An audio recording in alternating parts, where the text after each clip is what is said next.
जय हिंद, जय भारत दोस्तों। मैं पुष्पेंद्र गौड़ आप सभी का पुनः स्वागत करता हूं मेरी चैनल गणित की चौपाल में। दोस्तों, कक्षा 10वीं में जो अध्याय 6 त्रिभुज है यह लगातार हमारा चल रहा था। इसमें हमने पाइथागोरस प्रमेय और उसका विलोम दोनों का हल आप तक वीडियो के माध्यम से पहुंचाया था। आइए आज इससे संबंधित प्रश्नों को हल करते हैं प्रश्नावली 6.5 के माध्यम से। अब पहला सवाल जो है प्रश्नावली 6.5 का, कुछ त्रिभुज की भुजाएं दी गई है। इसमें 4 सवाल हैं। निर्धारित कीजिए कि इनमें से कौन कौन से त्रिभुज समकोण हैं। इस स्थिति में कर्ण की लंबाई भी ज्ञात कीजिए। तो कर्ण तभी होगा जब समकोण त्रिभुज होगा, और समकोण त्रिभुज दर्शाना है। यह बात पाइथागोरस की जो विलोम है वो प्रमेय कहती है। और पाइथागोरस की जो विलोम प्रमेय है कि यदि किसी त्रिभुज की किन्हीं भी दो भुजाओं के वर्गों का योग तीसरी भुजा के वर्ग के बराबर आता है तो वह त्रिभुज समकोण होगा। तो दोस्तों, वास्तविक परिस्थिति में अगर ये 3 भुजाएं दी है तो यहां 3 सेट बनेंगे। वास्तव में क्या आप पहली 2 भुजाएं लें, उनके वर्गों का योग करें, वो तीसरी के बराबर आ भी सकता है और नहीं भी आ सकता है। आ जाता है तो आपका सवाल वहीं हल हो गया, नहीं आता है तो फिर क्रम बदलेंगे आप। जो पहली 2 भुजा है उनको बदलना पड़ेगा, फिर उनके वर्गों का योग करके तीसरी भुजा के बराबर देखते हैं। अगर आ जाता है तीसरी भुजा के वर्ग के योग के बराबर तो आपका सवाल हल हो गया।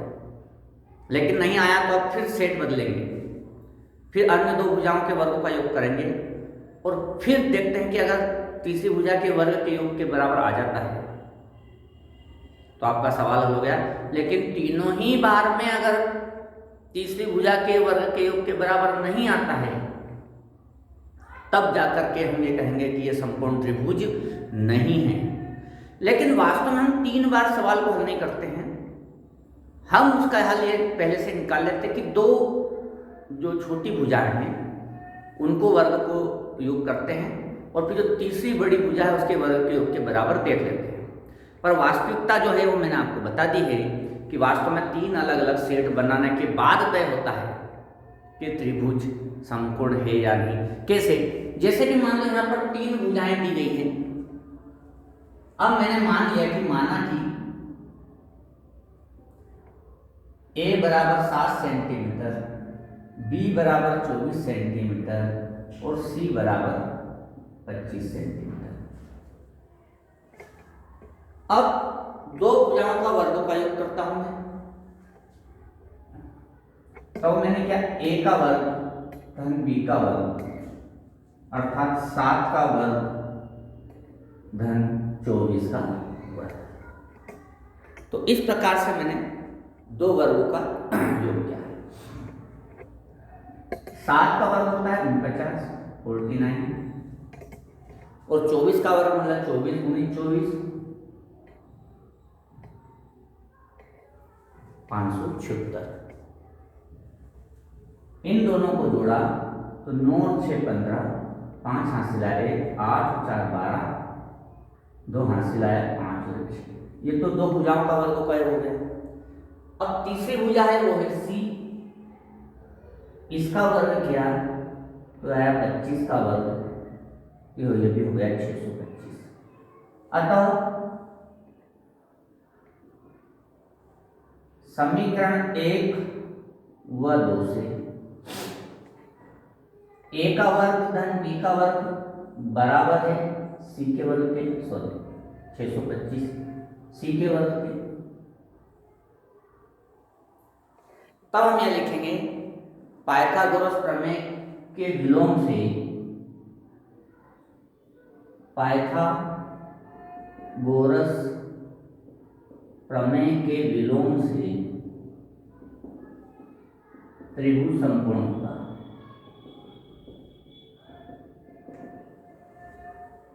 और जो कर्ण की लंबाई है वो c बराबर 25 सेंटीमीटर होगी। लेकिन दोस्तों, यहां पर एक बात मुझे कह रहा था कि वास्तव में यहां पर यह हुआ कि 2 छोटी भुजाओं का वर्गों का योग लिया हमने, तो तीसरी बड़ी भुजा के वर्ग के योग के बराबर आ गया। नहीं आता है तो वास्तविकता में ये है कि अभी हमने ये दो भुजाओं का वर्ग किया तो फिर आपको इन दो भुजाओं का वर्ग का योग करना चाहिए, फिर इन दो भुजाओं का वर्ग का योग करना चाहिए। 3 ऐसे सेट बनाने के बाद अगर तीनों में तीसरी भुजा के बराबर नहीं आता है तब हम कहते हैं कि त्रिभुज समकोण नहीं है। लेकिन तीनों सेट में किसी एक भी जगह अगर वो तीसरी भुजा के वर्ग के बराबर रहता है तो हम कहेंगे कि त्रिभुज समकोण है। अब इन 3 विभिन्न हलों से बचने के लिए हमने भी एक रास्ता निकाल लिया कि हमेशा 2 छोटी भुजाओं का वर्गों का योग किया जाए और सीधा तीसरी बड़ी भुजा से तुलना कर ली जाए। बराबर आ जाता है तो वो समकोण और नहीं आता है तो समकोण नहीं है। अब इसके बाकी जो बचे सवाल है सेकंड, थर्ड, फोर्थ, वो इसी प्रकार से आप हल कर सकते हैं और अपने समाधान तक पहुंच सकते हैं। अब दोस्तों प्रश्न नंबर 2 देखिए। त्रिभुज PQR एक समकोण त्रिभुज है जिसका कोण P समकोण है। ये एक समकोण त्रिभुज है PQR जिसका कोण P समकोण है। चित्र हमें प्रश्न को पढ़कर बनाना है। तथा QR पर बिंदु M इस प्रकार स्थित है कि PM लंबवत QR, PM लंबवत QR। तो दर्शाइए कि PM की घात 2 बराबर QM गुणित MR है। यह सवाल कई प्रकार से हो जाता है, ऐसा कोई जरूरी नहीं कि एक विशेष प्रकार से ही हल हो या मैं बताऊं उस प्रकार से हल हो, ये कई प्रकार से हो जाता है। एक सरल सा प्रकार यह है कि हमारे पास 3 समकोण त्रिभुज है, PQR समकोण त्रिभुज है, PMR समकोण त्रिभुज है, PNQ समकोण त्रिभुज है। तो 3 समकोण त्रिभुज है तो तीनों जगह पाइथागोरस प्रमेय लग सकते, तो पहले उसको लिख लें। हाँ, समकोण त्रिभुज PQR में पाइथागोरस प्रमेय से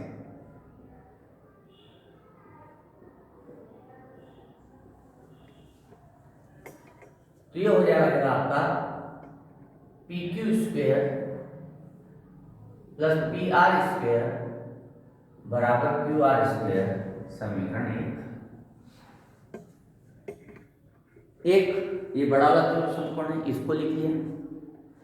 2 त्रिभुज और हैं तो समकोण त्रिभुज PMR में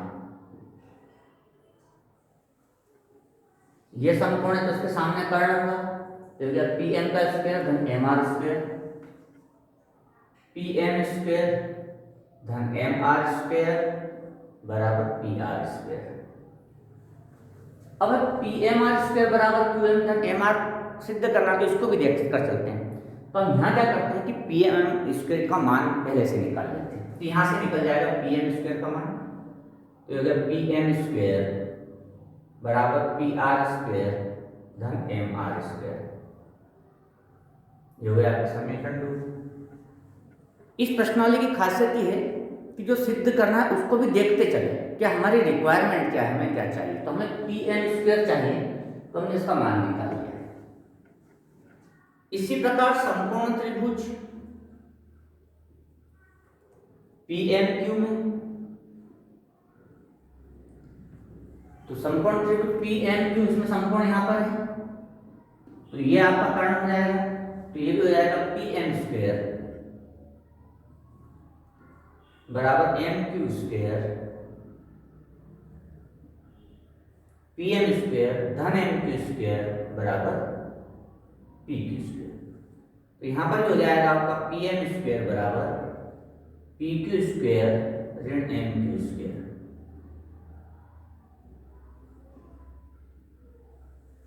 यहाँ भी PM स्क्वायर आ गया, यहाँ भी PM स्क्वायर आ गया। तो अब समीकरण 2 व 3 को जोड़ दें, समीकरण 2 और समीकरण 3 को जोड़ दें तो आपका PM बच जाएगा। तो देखें PM स्क्वायर धन PM स्क्वायर तो हो जाएगा 2PM स्क्वायर और यहाँ आएगा P R square minus M R square और यहाँ जाएगा P Q square minus M Q square.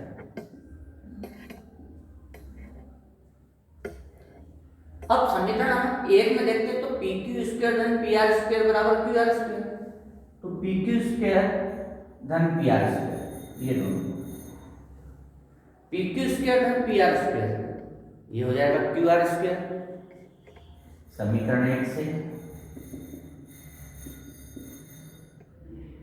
2pm square P R P Q, P R plus P Q हो जाएगा Q R square minus M R square minus M Q square. अब दोस्तों यहां पर formula लग जाएगा आपका A square minus B square, A square minus B square. तो आप यहां पर एक फार्मूला अगर हम लगाते हैं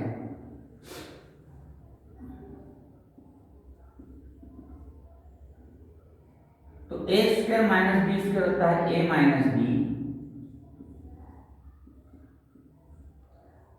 ए plus B minus M Q square as it is. तो फार्मूला लगेगा आपका A square minus B square बराबर A minus B A plus B. अब इससे क्या फायदा होगा, Q R minus M R, Q R यहां से यहां तक क्यू आर है, Q R minus M R, तो Q R minus M are इतने में से ये चला गया तो बचेगा क्यू एम या एम क्यू, इससे बच गया आपका एम क्यू, फिर बचा Q R plus M R minus M Q square. अब इस पूरे में से एम क्यू कॉमन आ जाएगा, इस पूरे में से,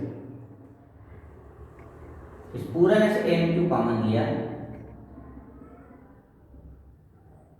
तो दोस्तों एम क्यू बाहर चला गया तो यहां से बचा Q R plus M R और माइनस बचा एम क्यू।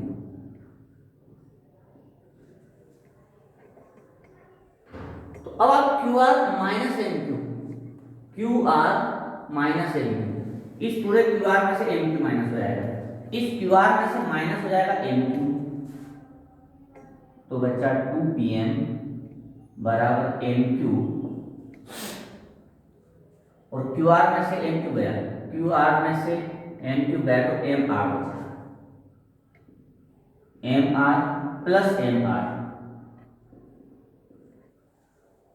तो दोस्तों इस तरह से आपके सामने बचा 2pm बराबर एम क्यू गुणित M R plus M R मतलब दो बार M R, M R plus M R मतलब दो बार एम आर, और इस दो से ये दो कट जाएगा तो बचेगा पी एम बराबर एम क्यू गुणित एम आर। ये एक तरीका है, लेकिन ये सवाल केवल इसी तरीके से हल हो ऐसा जरूरी नहीं है। आप इसको सीधे त्रिभुज पी क्यू आर में पाइथागोरस प्रमेय लगा करके फिर जो आपका क्यू आर है इसको दो भाग में तोड़ करके भी इसको हल कर सकते हैं, यह भी एक तरीका है। तो इस प्रकार से आप इस सवाल को हल कर सकते हैं। तो दोस्तों पाइथागोरस प्रमेय से संबंधित जितने भी सवाल हैं उसमें जो सिद्ध करना है, जो हल करना है, उसको भी जरूर देखें कि उसकी रिक्वायरमेंट क्या है, और फिर उससे आप आगे बढ़ेंगे तो इन सवालों को आप बहुत आसानी से हल कर पाएंगे। पुनः मिलेंगे नई समस्याओं के साथ, नए समाधान के साथ।